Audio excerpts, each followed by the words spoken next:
10월 1일 국군의 날 기념식 행사를 치른 우리 대한민국 군을 책임지고 있는 수장들을 대통령이 축하해 주는 자리라면 훨씬 공적이고 공식적인 자리로 했어야 되는 거예요. 그게 대통령스러운 겁니다.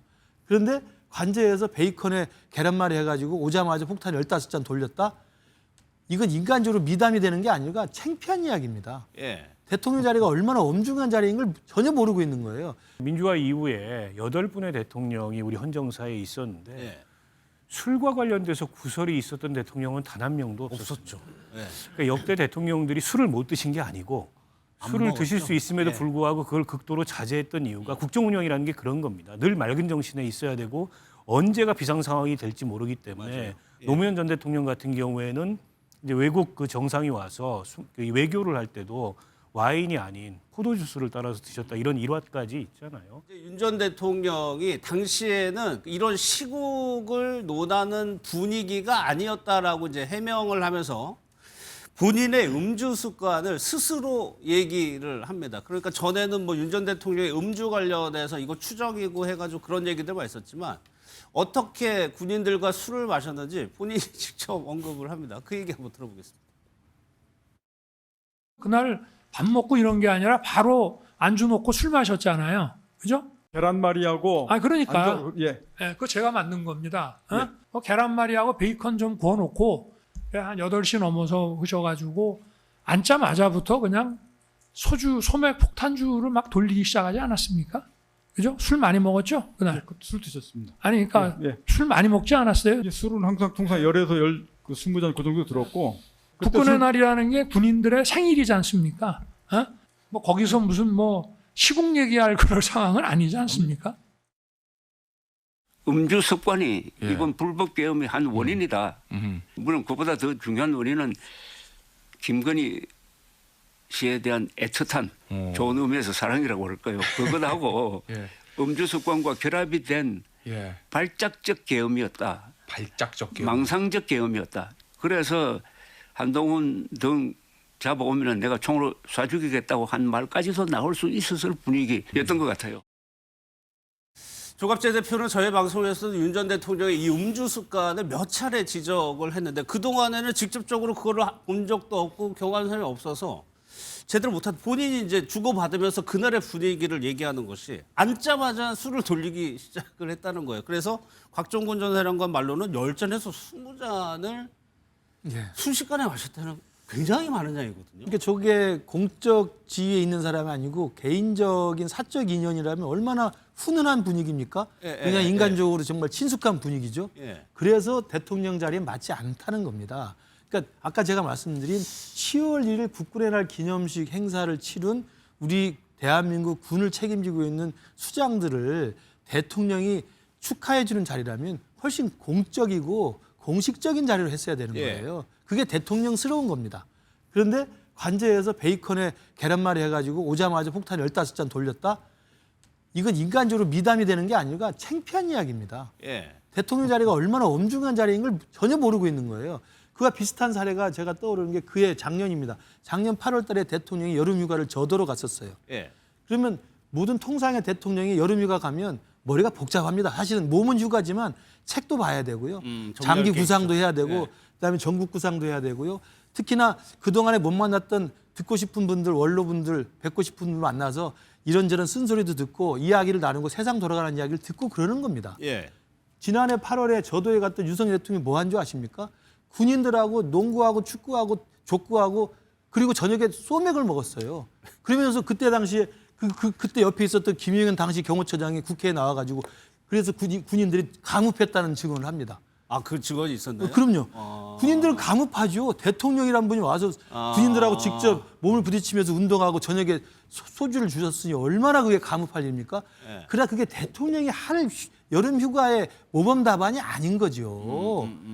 저는 그래서 술 잘 먹는 게 개인의 관계 속에서는 큰 미담이 될 수 있지만 대통령 자리에 앉은 사람이 하루하루가 막중한 대통령의 임무를 수행하는 공적 지위에 있는 사람인데 국군의 날 기념식에 와서 국군들을 군 수뇌부를 격려한다는 의미에서 저렇게 오자마자 사적으로 술을 돌려서야 되겠습니까? 그러니 그게 제정신 상태겠습니까? 저는 정말 그렇게 해서 국정이 운영됐다는 게 저게 만약 저런 식으로 모든 저녁에 만찬이나 술자리가 이루어졌다고 한다면 또 제가 듣기로도 당시 우리 국민의힘의 지도부들 뭐 공개되지 않은 자리에서 관제에 불러서 술자리를 많이 한 걸로 알고 있는데 저는 한 번도 가지 않았습니다만 불러주지도 않았지만 그랬다고 한다면 그게 제대로 된 당정 관계였겠습니까? 그럴 때도 저런 식으로 마셨다는 건가요? 짐작이 그렇게 달 수밖에 없지 않습니까? 제가 뭐 말을 들 수는 없지만 직접. 뭐 시장님도 그렇고 박 의원도 그렇고 술에 대해서 아실 테니까 저렇게 순식간에 폭탄주 이제 소폭이라고 하는 거를 10잔에서 20잔을 마시면 뭐 나이 젊은 사람들도 그럴 텐데 다음 날 업무에 당연히 차질이 생기거든요. 아니, 당연히 생길 뿐만 아니라 그리고 저 술자리를 아무리 대통령이 좀 마음 편하게 생각한다 하더라도 대통령이지 않습니까? 저렇게 순식간에 그 폭탄주를 10잔에서 20잔 마시면 누구나 취하게 되고 취하면 풀리게 되고 이제 실언도 하고 보여서는 안 될 모습도 보일 수 있지 않습니까? 때문에 자제하고 자중하는 거거든요. 근데 윤석열 전 대통령이라는 분은 술에 있어서는 자제나 자중이 없습니다. 결국 그 윤 전 대통령 재임 시기의 3년이 거의 술 취한 국정 운영이었다고 봐요. 술에 취해서 비틀거리고 엉망진창인 그런 국정 운영을 한 거고 그 끝이 결국에는 아까 이제 조갑재 대표도 얘기했던 그런 발작적이고 망상적인 계엄이었다고 생각하고요. 하필이면 왜 저 사령관들을 불러 모았을까? 저게 처음 저 사령관들과 가진 술자리가 아니거든요. 안가에서도 가졌고 여러 차례 그런 술자리를 가지면서 나름의 빌드업을 저는 해왔다고 봅니다. 본인 나름의. 다만 그게 아주 체계적으로 계획된 그런 비상계엄이었는지 여부는 나중에 이제 특검이 수사를 완료한 이후에 최종 수사 보고 나중에 수사 발표 과정에서 조금 더 밝혀지겠지만 어쨌든 본인은 본인 스스로의 어떤 의도를 가지고서 빌드업을 하는 과정이었고 아까 그 저도에서의 그런 군인들과의 술자리 또 영관급 장교들을 모아놓고 골프도 치고 했다는 거예요. 그 전부 다 저는 그 비상계엄의 일환이었다고 생각을 해요. 그 자기 나름의 빌드업 과정이었다고 보고 저 술자리도 저는 마찬가지였다고 생각하고요. 그 곽종근 사령관 입장에서 지금 얼마나 그 저 법정에서의 저런 질문이 황당하겠어요. 그 술자리를 누가 제안하고 누가 주도했겠습니까? 윤 전 대통령 본인이 제안하고 본인이 주도한 술자리를 거꾸로 지금 묻고 있잖아요.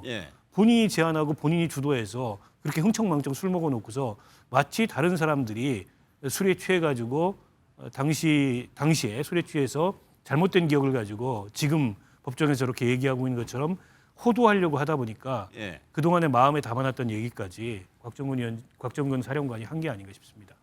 사실 윤 전 대통령 뭐 지금 영상에서도 술 마시는 장면이 많이 포착이 되는데 과거에도 논란이 많이 되고 있었죠. 그 영상 한번 보겠습니다. 네, 잘 있었죠. 근데 결국에는 저도 정치할 줄 알았겠습니까? 제가 어떤 길을 이제 선택해야 될지 그 결정의 그 시간도 이제 다가오고 있는 거로 저는 생각하고 있습니다. 대선 꼭 좋은 결과 있습니다. 고맙습니다. 자, 야야. 롱샷으로 한번 그러시죠. 전천의 번영을 위하여. 진짜 맛있는 거 정말 많이 준비했어요. 아니 뭐 여기에 소주만 한 병 딱 있으면 돼요. 공식적인 자리에서 대표적인 것만 저희가 모아놓은 것 같은데 저는 그게 기억나요. 그때 국민의힘 워크숍이었나요? 그때 금주령이 내려져 맞습니다. 있었는데 윤 전 대통령이 대통령 입장 와서 그냥 술 마셨어요. 맞습니다. 그러니까 저게 이제 사실 종이 한 장 차이거든요. 예. 저도 이제 후보 시절 캠프에 있었고 후보가 된 다음에도 이제 선대위에 제가 전략실장으로 있었는데 그때도 이제 저를 술자리를 가질 기회가 있었죠. 후보 시절에. 그때 보면 사적으로 정말 친숙한 이미지를 갖고 있는 사람이에요. 그러니까 큰 형과 같은 그런 느낌을 갖게 할 정도로 편하게 해줍니다. 그건 굉장히 좋은 저는 하나의 장점이라고 생각합니다. 그런데 아까 말씀드린 것처럼 국군의 날 기념식이 끝나고 국군들 지도부를 격려한다는 의미로 하는 것은 대통령이 된 다음에는 그렇게 해서는 안 되는 거거든요. 그리고 실제로 국민의힘 지도부와 당정 어떤 협조를 위해서 필요한 이야기가 있으면 불러서 식사를 하더라도 그렇게 해서는 안 되는 거거든요. 그냥 일반 자빈들이 평범한 사인들끼리 모여서 분위기 띄우기 위해서 술 먹는 거랑은 다른 거거든요. 대통령이 갖는 그런 위치라는 게. 이제 그런 것들을 구분하지 못하고 저는 그 공과사를 좀 구분해내고 그다음에 정치적인 어떤 분석과 정치적인 행위에 익숙해서 정무적으로 탁월하게 분리를 잘 해냈다고 한다면 그래서 국정을 잘 이끌고 제대로 임기를 마쳤다고 한다면 오히려 그런 사적으로는 굉장히 친숙한 술 좋아하는 큰형 같은 리더십이 나중엔 굉장히 칭송받았을 뭐 인간적으로 대목이에요. 볼 수도 그럼요. 있고. 예. 그래서 사실은 그때 제 생각이 지금도 기억납니다만 후보 시절 캠프 시절에 이렇게 친숙한 이미지를 잘 살려서 퇴임하시고 나서 전국을 돌아다니면서 막걸리 들고 다니면 좋겠다는 이야기까지 나온 적이 있어요. 그러니까 그걸 잘만 했으면 좋았을 텐데 그 공과사가 구분이 안 되면서부터 이 역시도. 그럼요. 그것이 오히려 지금은 장점이 아니라 최악의 술 대통령으로 낙인이 찍혀버린 거죠. 뭐 결과론전 얘기이긴 합니다만 저렇게 이제 막 술을 과음을 대통령이 하면 국정의 총책임자니까 업무가 얼마나 많습니까? 봐야 할 페이퍼 문서도 그럼요, 엄청 많을 그럼요. 거고. 그러면 주변 참모진에서 여기서 적당히 좀 하시고 들어가시죠. 라는 얘기를 못하는 분위기였던 거죠. 그렇죠. 그러니까 그것도 정치적으로 감각이 없는 겁니다. 예. 자기 주위에 있는 측근들이나 주위에 있는 참모들이 언제든지 대통령한테 쓴소리든 또 옳은 소리를 할 수 있는 곁을 열어줘야 되거든요. 근데 술만 먹이지 쓴소리 하면 화를 내니까 지금 최상병 사건도 사실은 경로설에서 비롯된 거 아니겠습니까? 경로도 참 많았어요. 그러니까 예. 이게 최상병 사건도 내용의 본질을 보면 사실은 그렇게까지 이렇게 크게 비화될 사건이 아닙니다. 대통령으로서는 군통수권자 입장에서 문제제기 할 만한 것이었어요. 아니 정말 안타까운 사건이지만 상병 한 명 죽었다고 해서 투스타 지휘권자까지 저렇게 과실치사로 하면 어떻게 지휘를 하겠느냐는 문제제기를 할 수 있는 겁니다. 예. 근데 그 문제제기의 방식이 경로에서 시작된 거거든요. 화를 내고 소리를 치니까 벌벌벌 떨면서 안보실에서부터 국방부 장관실까지 그냥 내려가면서 이게 직권남용으로 지난 거거든요. 그러니까 저는 그 경로하고 있는 그 분위기, 경로의 성정, 그다음에 주위 사람들이 자기한테 쓴소리하는 걸 듣지 못하고 참지 못하는 그 성정이 예. 주위 참모들이 정말 충성스럽게 직원을 할 수 없게 만들어 버린 거죠. 예. 이준석 싫다고 체리따봉 쫓아냈죠. 한동훈 싫다고 사살하겠다고 그러죠.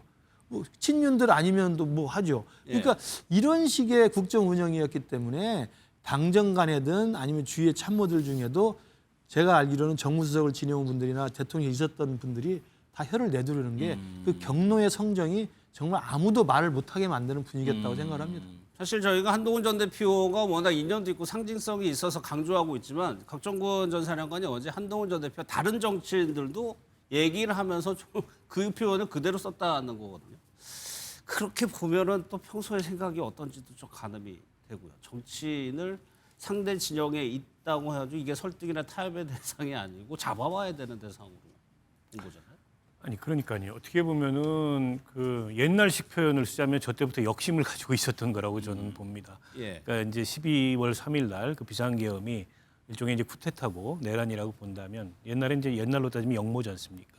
그 역심을 이미 가지고 있는 상태에서 이제 본인의 국정 운영이라고 할 수는 국정 운영이라고 부르기조차도 참 민망한 어쨌든 본인에 대해서 반대하거나 이견을 제시하는 사람 모두를 적으로 취급하고 예. 어쨌든 이걸 이제 공적인 프로세스에서 이견을 해소하는 그런 어떤 절차나 대화 그런 과정 혹은 타협 이런 걸 통해서 문제를 해결하려고 하지 않고 결국 저렇게 잡아다가 뭐 사살하겠다 이런 식의 발상을 가졌다는 것 자체가 이런 이 민주정치에 어울리지 않는 그런 생각을 가진 분이었다고 밖에 할 수 없을 것 같고요. 그러니까 민주화 이후에 8분의 대통령이 우리 헌정사에 있었는데 예. 술과 관련돼서 구설이 있었던 대통령은 단 한 명도 없었죠. 예. 그러니까 역대 대통령들이 술을 못 드신 게 아니고 술을 드실 수 있음에도 예. 불구하고 그걸 극도로 자제했던 이유가 국정 운영이라는 게 그런 겁니다. 늘 맑은 정신에 있어야 되고 언제가 비상 상황이 될지 모르기 때문에 맞아요. 예. 노무현 전 대통령 같은 경우에는 이제 외국 그 정상이 와서 그 외교를 할 때도 와인이 아닌 포도주스를 따라서 드셨다 이런 일화까지 있잖아요. 이제 그렇게까지 어쨌든 대통령이라는 자리가 막중하고 국정 운영의 무게가 큰 건데 저렇게 술 취한 상태에서 한 국정 운영이라는 게 과연 정상적이었을까? 예. 지금 돌아보면 참 한심한 상황이 아닐 수가 없습니다. 예.